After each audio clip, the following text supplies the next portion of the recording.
Konseptine hoş geldiniz. Bu hafta Ark Homes'tayız. Hadrian Kapısı'na 50 metre uzaklıkta bulunuyoruz. Şimdi otel turumuza başlayalım.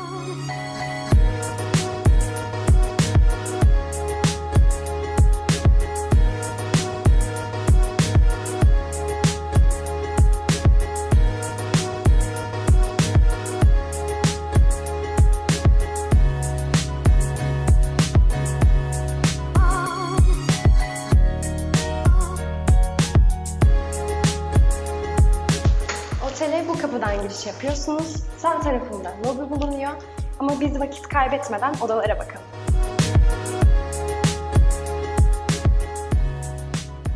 Dördüncü kattaki stüdyo dairesindeyiz. Hemen sağında banyo bulunuyor. Bakalım. Zeminde ve duvarda aynı seramik kullanılmış, açık renk hakim. Burada duş teknesi kullanılmamış kaba görüntüsünden dolayı. Burada tek cam kullanılmış alan kaplamaması için. Siz buraya geçtiğinizde hiçbir şekilde buraya su geçmeyecektir. Ayrıca asıl zeminle duş zemini arasındaki yükseklik farkından dolayı su sürekli bu tarafta, daima bu tarafta kalacaktır. Buradan çıkarsak lavaboya baktığımızda ahşap bir lavabo dolabı kullanılmış.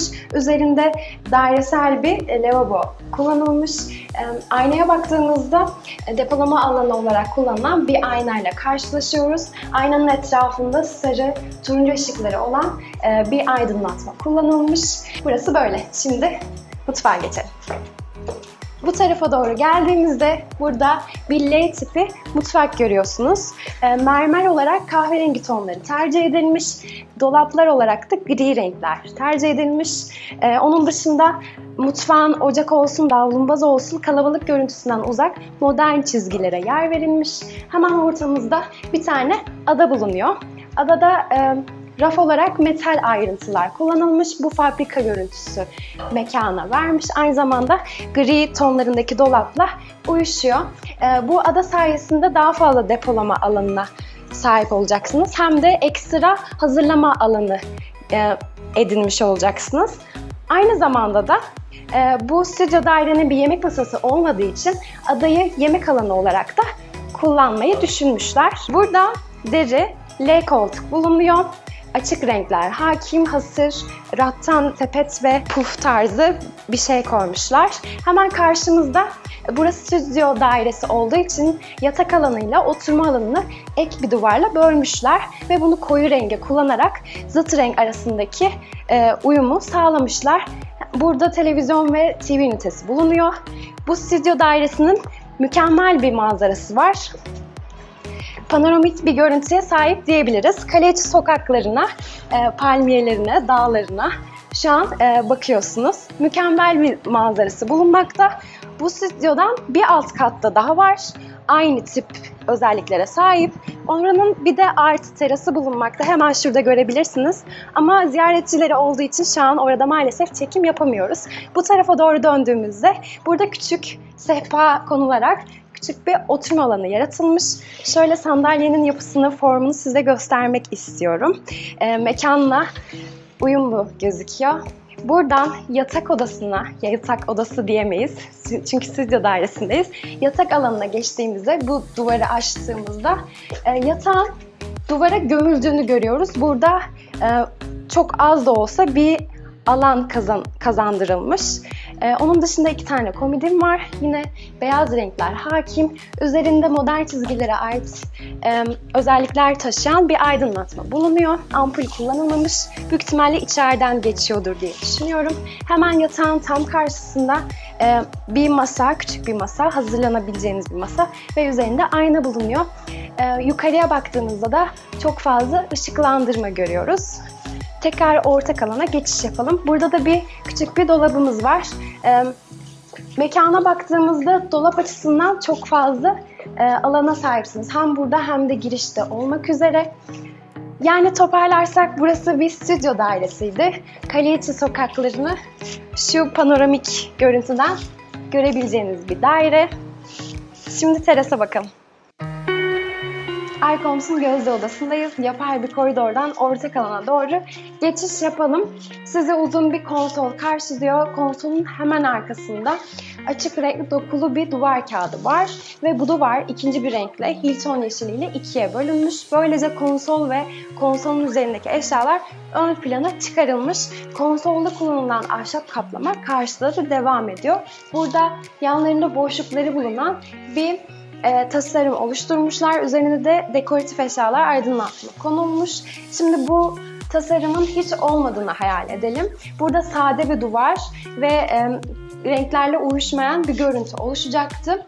Ya da bu ahşap kaplamanın duvarın tamamına kaplandığını düşündüğümüzde de ahşabın rengi burayı boğacaktı.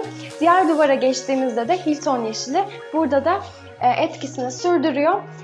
Bu duvarı koyu bir renge boyamışlar çünkü geniş bir alanda bulunmaktayız. Size ortamı daha samimi hissettirmek için ve sinirlendirmek için koyu bir rengi boyanmış. Duvarın hemen önünde kendine has modern form bulunan bir koltuk, delik bir koltuk bulunuyor. Ve onun önünde ise jüt halı dediğimiz ıhlamur benzeri bir ağaç türünden yapılan, hasırımsı gözükse de sert olmayan çuval bezine benzeyen bir halı stili bu. Ve ortama uyumlu gözüküyor. Bu tarafa döndüğümüzde açık renk, sade, toprak tonları kullanılan bir yemek masası var. Yemek alanında gözünüzü yorabilecek hiçbir detay bulunmamakta. Masanın arkasında bile Hilton yeşilinin tonları devam ettirilmiş ve uyum yakalanmış. Şimdi muhteşem terasımıza geçiş yapalım. Burada sizi kale içini kucaklayan, neredeyse Antalya'nın tamamını görebileceğiniz bir manzara karşılamakta. Buradan terasa geçersek, burada farklı oturma alanları yaratılmış çünkü çok büyük bir terasın içerisindeyiz. Ve bu da rattan mobilya. Rattan mobilyalar güneş ışığına, neme, yağmura dayanıklı olmadığı için terasta çok fazla ahşap ve minder kullanıldığı için yukarıya hareketli tente düşünülmüş.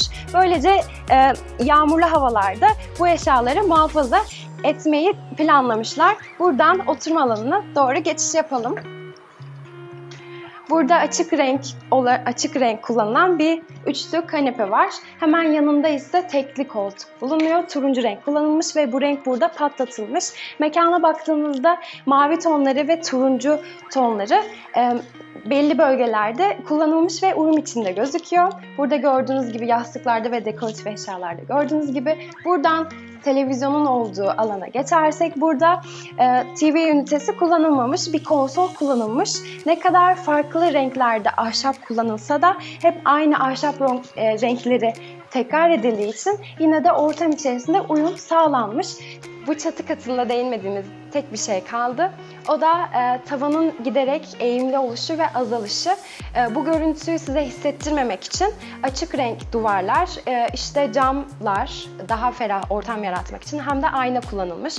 Dördüncü bir diğer yöntemse boydan boya cam kullanmak ve perdeleri de uzun perde olarak tercih etmek. Buradaki amaç tavanın yüksekliğini olduğundan daha yüksek göstermek. Bu sayede siz bu eğilimli tavan yapısını hissetmemiş oluyorsunuz ve daha ferah bir ortamda olduğunuzu hissediyorsunuz. Bu taraftan yatak odasına doğru geçersek bu yapay koridorun yani ana mekan burada bu duvarla bölünmüş ve buraya yatak odası tasarlanmış. Bu ikili renk duvar burada devam ediyor. Bütün sona doğru, oraya doğru devam ediyor. Yatak başlığı kullanılmamış. Dediğim gibi bu renk kullanılmış. Burada iki komodin var. Renkler oldukça uyumlu. Burada tablo var. Bir doğal resmi bulunan içerisinde. Bu tarafa doğru dönersek burada boydan yere kadar cam kullanılmış. Burada manzarayı görebiliyorsunuz ama burada en önemli şey öndeki manzarayı yatak odasına dahil etmek. Bunu da şu şekilde halletmişler. Burada açık küvetiniz var. Küvetin arkasında kare bir aynanız var. Bu ayna aslında asıl manzara bu tarafta ama bu ayna sayesinde öndeki manzarayı açısal olarak bu odaya katmışlar. Yani manzarayı ikiye katlamışlar. İki yerden de görünebiliyor. Onun dışında aynanın etrafındaki turuncu ışıklar, akşam daha çok belirginleşen turuncu ışıklar bulunmakta. Bu da ortama romantik bir hava katıyor. Buradan, bu taraftan çıkarsak, istediğiniz zaman her iki taraftan da perdeyle yatak odasını kapatabiliyorsunuz, ayırabiliyorsunuz. Buradan banyoya girersek, Burada küçük bir banyo var. Duvarlar taş kaplama ve açık renk taş kaplama. Bu yüzden mekanı ferah gösteriyor. Aydınlatma olarak spot ışıklar kullanılmış. Aynanın iki yanında aplikler yok ama aynayı dolanan bir ışık var. Bu yüzden çok fazla aydınlık gözüküyor. Buradan böyle geldiğimizde sizi mutfak karşılıyor. Karşılıklı iki tezgah sahip, taş duvarlar tezgah arkasında da devam ediyor. Ve bu tarafa doğru geldiğimizde terasın manzarası burada bir kısmı devam ediyor. Yani manzara mutfağa kadar devam etmekte. Bu taraftan böyle geçtiğimizde burada misafiriniz için bir kişilik, belki iki kişilik bir oda bulunmakta. Aynı zamanda yangın merdiveni de bu odaya açılıyor. Yani bu taraftan açılıyor. Bina yeni olduğu için her daire yangın merdivenine açılıyor. Yani önlemler alınmış. Bu dairede bu şekildeydi. Şimdi diğer odaya geçelim.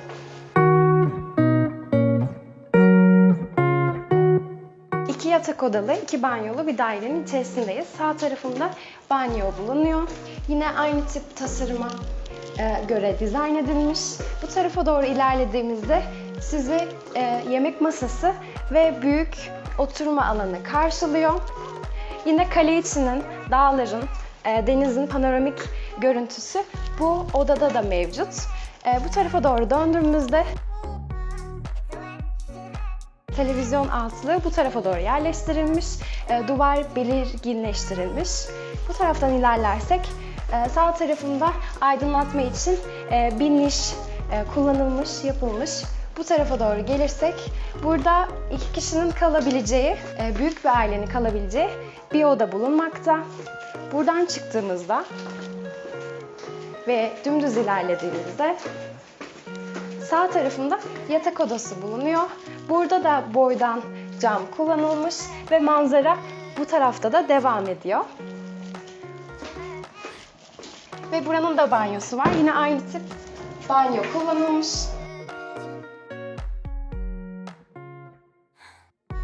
Buradan arkaya doğru ilerlediğimizde sizi L tipi bir mutfak karşılıyor. Açık renkler hakim. Buraya küçük bir duvara monteli bir masa tasarlanmış.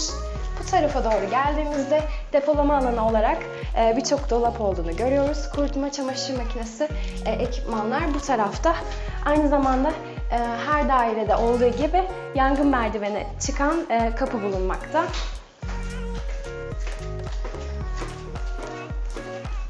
Bu dairemizde bu kadar. Şu an Arkoms'dayız. Selçuk Bey yanımda. Selçuk Bey nasılsınız? Teşekkür ediyorum. Hoş geldiniz. Hoş bulduk. Size ilk olarak şu soruyu yöneltmek istiyorum. Bu binanın bir hikayesi var mı? Bu binayı nasıl buldunuz? Bize anlatabilir misiniz? Şu anda Antalya'nın en tarihi yerlerinden birisinde bulunuyoruz. Bu binanın daha önceki halini dedem satın almış. Belki 100 yıla yakın bir geçmişi var.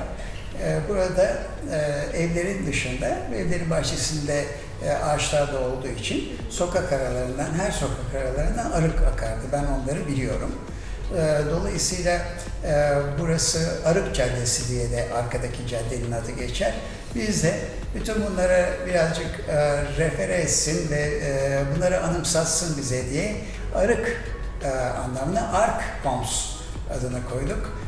Dedemizden bir şeyler de yaşasın diye. Evet, çok güzel olmuş. Teşekkür çok iyi ederim. düşünmüşsünüz. İkinci olarak kale içinde, bu binanın kale içinin hem içinde hem de dışında bulunması gibi bir avantajı var. Bundan bahsedebilir misiniz? Aslında kale içi bölgesinde olmak çok ayrıcalıklı bir durum. Tabii kale içi içerisinde olmakla dışarıda olmak arasında bazı farklılıklar var. Kale içini yaşamak çok keyifli bir şey ama daha sonra sakinlik istedikleri takdirde o eğlenceli ama biraz da gürültülü olan hayattan dışarıya çıkıp sakin, modern bir binaya geliyorlar. Böylelikle hem konforu hem aynı zamanda nostaljiyi birlikte yaşama şansına sahip oluyorlar. Bizim burası bildiğiniz gibi kale içi bütün bu civarlar çok merkezi Antalya, Antalya'nın en merkezi kısımları. Dolayısıyla sorunların açısından bakarsak otopark burada ciddi bir sorun oluyor. Oysa Arkoms'un hemen bitişiğinde Arkoms'a ait özel bir otopark var. Müşterileri için ücretsiz olarak. Bu da bize bir avantaj sağlayan konu. Son soru olarak 3. sorumuz, beklenmedik pandemi sürecinden geçiyoruz. Bir işletme sahibi olarak ne tür önlemler aldınız? Evet, bu çok ciddi bir konu. Evet. Biz aslında açıldığımız 2 yıl içerisinde çalıştığımız büyük tur operatörleri ve ajantalardan, mesela Booking.com'dan örnek verebilirim size. Aşağı yukarı 250'nin üzerinde yorum almış bir işletme ve burada ortalamamız 10 üzerinden 9.7. Expedia'da 9.8. Temizlik notumuz her ikisinde de 9.8 onun üzerinden. Yani biz Covid ortaya çıkmadan önce de temizliğe çok önem veren ve temizliği hep ön planda notlandırılmış müşterilerin misafirlerimizin çok beğendiği bir tesis idik. Tabii burada yeni çıkan şartları muhakkak dikkate aldık. Bununla ilgili olarak büyük kurumların önerileri olan önlem listeleri var. Bu listelerin hemen hemen tamamını tutabiliyoruz. Bir oda boşaltıldığı zaman, misafirimiz çıktığı zaman öncelikle havalandırılıyor. Onun arkasından temizlik ekipleri geliyor. İlk önce temizlik işlemi yapılıyor. Bir katta bir daireye girildiği zaman o katta kullanılan eldiven, maske, temizlik bezi sadece o katta kullanılıyor. Bitirdikten sonra işi hijyenik dezenfektanlarla odanın içerisi dezenfekte ediliyor. Bunlar bizim temizlik adına aldığımız başlıca önlemler. Tabii ki tesisin her tarafında elinizi dezenfekte edeceğiniz durumlar var. Ateşiniz girişte muhakkak ölçülüyor. Asansörlerimiz zaten 2 kişiden fazlasının kullanmasına müsait olmayacak hale getirildi. Sizle tanıştığımızda çok memnun olduk. Bizi çok teşekkür güzel ederim. ağırladınız. Çok sağ olun. Soru cevaplı konuşma için de teşekkür ediyorum. Ben de size teşekkür ediyorum harcadığınız emekler için. Çok güzel bir Teşekkür video ederim. hazırlayacağınızdan eminim. Sağ olun. Teşekkür ederiz. Teşekkürler. Bu otelde konaklamak istiyorsanız konseptin kanalına özel %10 indirim kuponundan yararlanmak için açıklama kısmına bakmanız yeterli.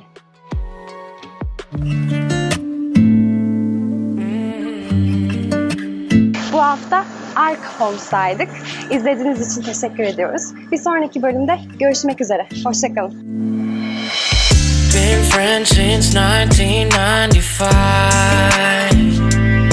Growing up, same street, you, me, my ride or die. All the years they would grow us apart, yeah. Moved away, but you're still in my heart, yeah. Call you up, how you been? Can we play a rewind? Yeah, those other guys who choose, they don't care, no, like I do. I've been waiting on you.